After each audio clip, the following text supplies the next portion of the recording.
9 practices in, had our first scrimmage on Friday night. It was good to get out there and see guys finish plays. I think just looking at the 9 practices we've had, there's been a lot of good reps for young players. It's been fun to see the incoming guys, transfers and newcomers progress, and then other guys pick up where they left off. And I think CJ Riley, it's been fun seeing him get back to form. Last year he obviously played, but I didn't think he played the way he was capable. I think an ACL, even though physically might be there a year later, it's mentally sometimes longer before a guy can overcome that injury. And he's really playing good football. So it's been fun to see CJ get back to being not just a big guy that can catch, but a big guy that can run and catch. And I think, overall the quarterback position, I know that's where everyone wants to go. Devin's playing very confident. Didn't think he had a great day Saturday, but he's had a really good spring. I think Ben Finley's way ahead of where he was a year ago at this time. Aaron is starting to, do some things where he's not thinking as much. I think it's a lot, learning an offense against any college defense, but particularly one that has so many players backing it like ours. Our defense is playing really fast. So it's been fun to watch. The transfer guys that are in here, I think Derek Pitts and Cyrus Fagan have both been great additions to our back end. They're competing. I'm not going to say they're starting right now because they're not, but they're competing every day and making us better. And there's great competition. There's competitive depth at the corner, nickel, and safety position. I thought our running backs, with Bam and Ricky being out for the spring, it's been fun to see those guys rep, and DeMarcus Jones and Delbert Mims really ran hard and physical in the scrimmage. Trent Penick has done a lot of things in our offense. We're trying to teach him some different spots and be able to use him with his versatility. He had a nice third short yardage catch that went for a touchdown. On the D-line, I think, obviously we lost Aleem, but just seeing the progress there with C.J. Clark and Davin Van, Daniel Joseph's back. Savion's probably the most improved out of the group. He's playing really well, and he's almost 300 pounds doing some of the things he's doing. It's fun to watch him take that next step as a player. So, in all, we're excited about just being out there for one, but, the fun the guys are having, the intensity, the way we're practicing. There's a lot of things between now and the end of spring I'd like to see us improve on, particularly with the younger guys. There's still too many penalties, and most of them are happening in the freshman and sophomore class. And I think a lot of that is fatigue and focus issues with younger players, but it's been fun being a part of it. So open it up for any questions. All right, Jonas, you want to start us off? Yep. Good morning, Coach Doeren. How are you? I'm great. Thank you. You mentioned CJ Riley, but for whatever reason, my mind went to CJ Clark when you said it. But then, so I'll ask the CJ Clark question because you mentioned him later. How's he Aleem was such a big, important part to your defense, and CJ's played that spot before. How's he kind of embrace those extra reps and possibly being the guy to replace Aleem at that nose tackle spot this spring? Yeah, well, he got his first start in the bowl game, and I think, he plays really hard. That's one thing about CJ you love, and it's been more about getting him big enough. He was probably in the 280s, and now he's up to close to 300. And so to be able to play with the motor that he had last year, but with the size that we need for him to be an imposing guy in there, he definitely brings a different type of nose guard than Aleem. Aleem was, 330 some pounds. And so you're playing with a quicker guy. I think we have a good rotation in there right now with him and Davin and Josh Harris, where different types of people are playing that spot, and that creates different problems for the center and guards when they're comboing those two guys. So, I think it's just about playing really hard and taking advantage of opportunities. He is a disruptive player, which I like, a little bit different, whereas Aleem was occupying 2 blocks a lot. I think CJ is a guy that can really penetrate and get some things going that way for us. You mentioned Savion's up to 300 pounds. Is he still playing on the outside? Or is he kind of switched from inside to outside at that No, weight? he's playing our defensive end position. He's moving well. I think he's a guy that really thought. He's a pleaser. He's a kid that doesn't want to make mistakes. And sometimes when you're in that mindset, Contavious Street used to be like that. You don't play as fast because you're afraid that you're going to make mistakes. And when you play like that, you actually play slower. And so he's cut it loose. He's kind of let that fear of failure go, and he's making a lot more plays. He's a lot more disruptive, and he's been fun to watch this spring. David Thompson, what you got?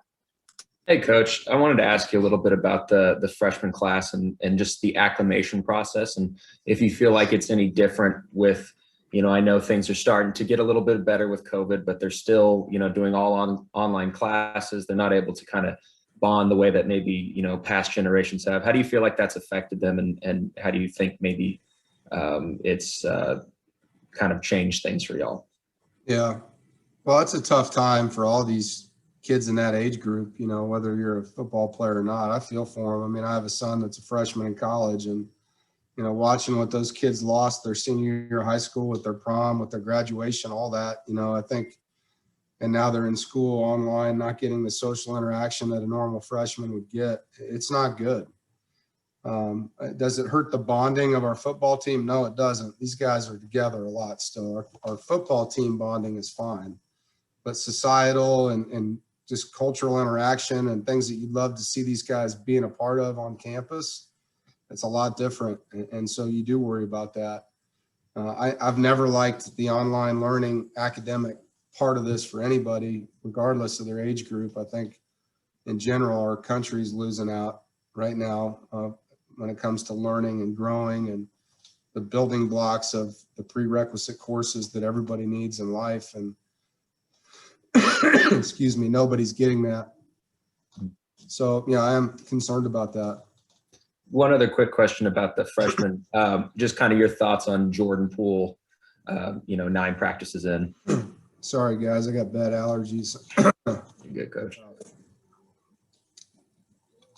Jordan Poole's done a good job. He's swimming a little bit mentally, but he can run really fast, physical, everything we'd hoped he'd be athletically. He's a fun kid to coach, doesn't make a lot of the same mistakes twice. He's just trying to learn, and transition from playing high school football to college football a semester early, and it's a lot. But he's getting a lot of reps. Peyton and Drake being out, he and Caden Fordham have gotten all those reps, and so it's been really good for him. I think in his situation, being here early has been a great decision just because of the amount of work he's getting on the field right now. Thanks, Coach. Gibby. Yep, Dave, getting up. Devin is now getting a full spring with Coach Beck. Yeah. How important has that been for him, and have you seen him progress nicely because of that? Yeah, I think it's, you're starting to see Devin finish coach's sentences, and he knows the offense now. And so now it's just putting it into play. I think sometimes all quarterbacks try to make too many plays and not just distribute the ball. At the end of the day, that guy's job is like a point guard. It's to distribute the ball, to pass the football to the right people, to hand it to the right people, and not try to do too much. Let your arm talent do the rest. And so I think his biggest thing is sometimes those guys just want to make some elite plays that aren't there and get them in trouble, instead of just taking what the defense gives you and letting those guys now go be athletes and make you look good. And so the part of your question about him and Coach Beck being together, it's been great. I mean, it's impressive to see what Coach Beck did with 2 quarterbacks last year that he didn't get a coach in spring ball, both of those guys I thought performed at a high level under his leadership. And so you're getting to see that with Ben Finley now too. Ben's in year 2 with coach, and you're getting to see that growth with him. And Aaron's the one that you can see is, really struggling at times mentally. And Dave, also Devin being back from injury too. I mean, do you think he maybe, not say respects the game more, but just wants it a little bit more because it was taken away from him for a while? Yeah, I think losing the game to injury is it's a humbling thing. It's a reflective part of the game that you wish every player could have without being injured. You know, I think it really does give you some perspective to how much you love the game and how much you regret maybe taking some things lightly prior to. You wish you could practice. You're dying to practice, but you can't when you're hurt. And then when you're healthy before an injury, sometimes like, oh man, I got to practice, you know. And I think it just really puts things in perspective on how much you love being out there. And Devin's definitely learned from that experience that way. Coach, I feel you on the allergies, man. I Oh, got it's killing me today. Jonas, what you got? I kind of just want to follow up on the quarterback talk. You touched on Ben and Aaron earlier. Last year with Devin and Bailey, you had two guys who had seen, you know, plenty of game reps. Ben got the couple of drives against Carolina last year, but other than that, you know, him and Aaron are both don't have a lot of snaps. So how important is it for those guys to get those reps, those extra reps this spring, and kind of put them in as many game-like situations as possible heading into the fall? Yeah, I mean, every move the ball type segment we can do with those quarterbacks, whether it's out in the field, red zone, 2-minute, backed up, you name it, where it's true, just move the football drives. Those are critical for these guys right now. And we need to get as many of them as we can and continue that when we get into fall camp, because that's the most important thing. You know, we can do Skelly, we can do one-on-ones, all that kind of stuff, but that's not real football. It's not 300-pound linemen chasing you, trying to put you in the ground. You know, it's real football is different. And so the more we can do those type of exercises for them, the better, and the more they'll get confident and their pocket presence will improve, and all that stuff pays off. Matt Carter. Morning, Coach. How are you? Matt? I want to ask you about a couple of positions. Tight end, you don't have a lot of experience, especially from a depth standpoint. Has anybody kind of stepped up and emerged? Yeah. Go ahead. Tight end, Dylan Parham has had a really good spring. He's catching the ball well. He's always been a really physical blocker for us. I thought last year he was one of our most physical blockers. And so it's great having him in there. I think Andrew Jane is a guy. Andrew played professional baseball, walked on here last year. So his college is getting paid for by pro baseball, but he's a great athlete. And so he's learning how to play still, but he's doing some really good things. You know, Cam Walker is a guy we're excited about. He's been hurt for part of the spring, but he's worked really hard. Excuse me. I think Uda, you know, is coming along, has a great skill set. Cam Woods, same thing. Tough, hardworking guy, can do everything. I think Parham is by far the lead guy in that room. I do think Trent Penick is someone that can do a lot of the things that you saw back when Jalen Samuels was here and Dylan Ottenreith and Cole Cook and their backfield placement, where they can be lead blockers but also used in the pass game out of the backfield.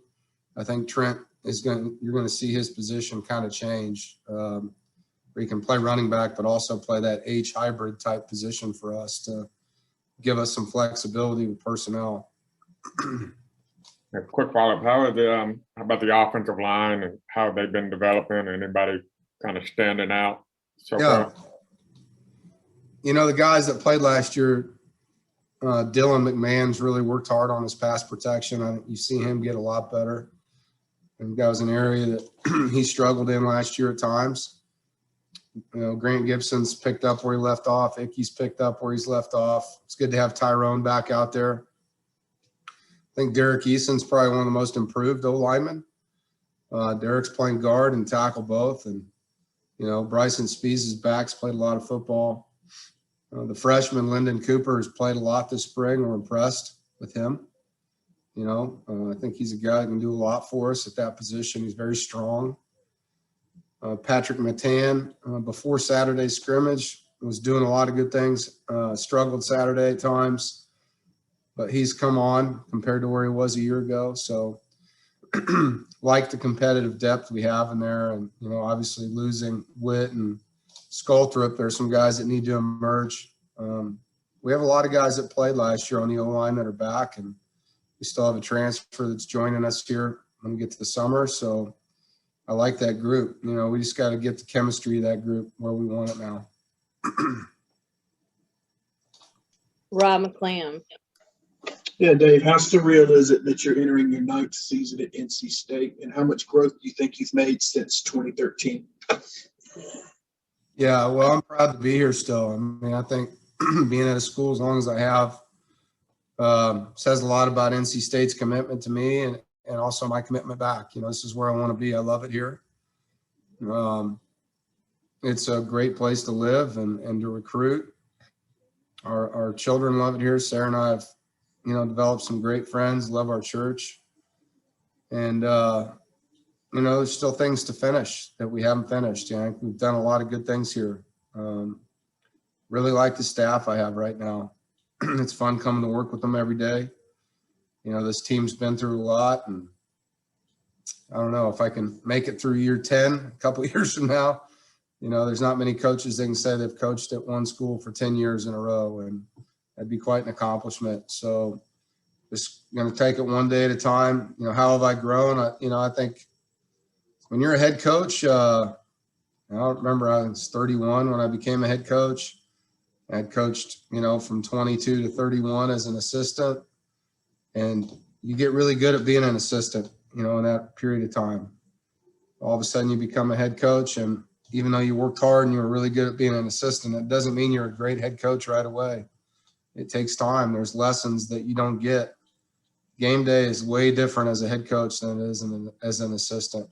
And so, you know, I've just got a better routine. I've learned through experience. I've been through a lot of tight ball games, 1 minute, you know, 2 minutes on the clock, possessions, and all those things add up over time. You get better at managing your staff. You get better, you know, how to hire people when you lose staff.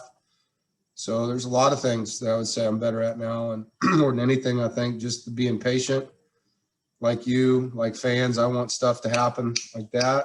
And I don't have a lot of patience for poor performance. You know, I've learned how to help people probably more now than I did back then, but yeah, it's been a great experience here, and I look forward to hopefully many years to come.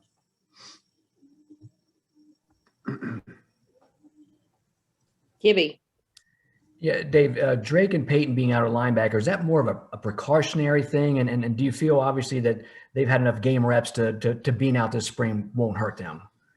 No, it's not precautionary. I mean, it's part of their recovery from their surgeries they had. So they're both doing great, you know, but we're not going to put a guy out there before the trainers say he can, and they're just not there in that progression yet. But they're both lifting, running, doing different change of direction things, but the contact piece on their timeline isn't fitting where we're at in spring ball. Going to take a couple more, Jonas. Yeah, Coach, I wanted to ask a pro day related question. I know you won't see Aleem and Joe and Kerry until tomorrow, but can you give us a good example of a story or when a guy left and you hadn't seen him for months and then he came back, and because he had been just dedicated to football for the last couple of months, he's just like an entirely different player doing his drills on pro day? Yeah, I've seen Aleem and Joe already. Haven't seen Kerry, and they both look great. You know, I think the biggest thing that happens to these guys when they get to these facilities where they're forced to eat a certain way for however many days they're there is they're able to change their body composition very quickly. You know, for us, we feed them, we have a training table, but, you know, we're not standing there over them. This is the only thing you get to eat and follow them around all day long. And, you know, I think just the regiment of their nutrition piece, and they don't have school, so it's just 24/7 get in shape, you know.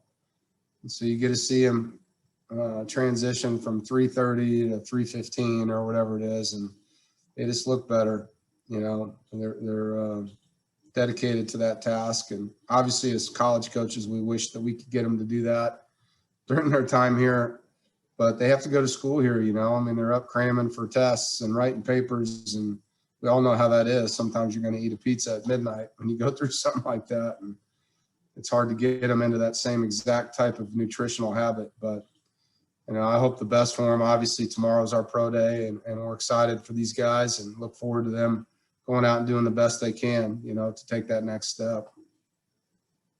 All right, Justin, you want to finish this up? Yeah, good morning, Coach. I wanted to ask you about the wide receivers room. It seems like you've got basically all of your production from last season coming back, but you've also got a lot of young talent at that position. Good problem to have, but how do you kind of juggle that from a rotational standpoint? And also, are there any young guys specifically that have really impressed you this spring so far? Well, it is nice to have Thayer and Emeka and Devin Carter and CJ Riley back. That's big, having those kind of players back. But we want explosive plays. We want big plays in the pass game, and there's competition. I know Porter Rooks is competing hard to get more reps. Keon Lassane is competing hard to get more reps. Chris Scott, Jalen Coit. These are young players that are fast. And so how do they get the ball? They got to go out and outperform these guys. That's on them. It's not on us as coaches. They've got to earn it, and they got to show it, and they got to be consistent. So, I can't really point out a single guy. I want to see all of them make plays. Whoever's in there. Anthony Smith's a guy that we think has tremendous upside, hasn't shown it yet as far as being consistent catching the football. So running fast and getting open are great, but you got to finish with the ball and score. And so we're just trying to get those guys up confidence-wise. It was good to get in the scrimmage. Chris Scott and Jalen Coit and Keon all made some plays, so it was good to see, and we'll just keep progressing. We want to have a good rotation at that position, and if you're playing fast on offense and you're able to, get 70 to 80 plays, you're going to need a good rotation at that position in order to stay the way you want to health-wise.